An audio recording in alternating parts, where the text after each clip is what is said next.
Mana hozir uyni berib oldi. Pul qani? Hamma o'z-o'zinikida qoldi, to'g'rimi? Pulim kimdir qarzga yopilib ketdi, sizga rahmat, kerakli insonlarni surishtiruvda hammani oylik topganingiz uchun. Endi uyli qoldi, apris qarzini yopdi. Hozir bu holatda 57-voqeani qo'llaydi, uy yoqadi deb bu apris hozir sud surog'ini kamaytirishga harakat qiladi. Men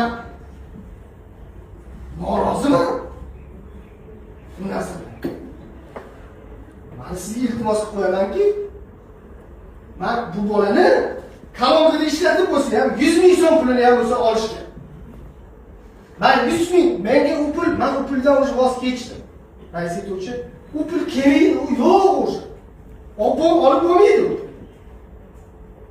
Lekin o'shda u g'ish tashiydimi, nima qilsa ham pul qanday mehnat bilan topilishini bilsin. Rais etuvchi, men bugungi kungacha o'zim mashq holatga sostoyaniyman. Faqat mehnat va mashaqqat bilan kelganman.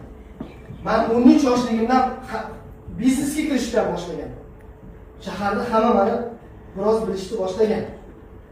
Men faqat harakatim bilan pul topganman. Mehnatim orqasida riskovat qilib yuk olib kelaman.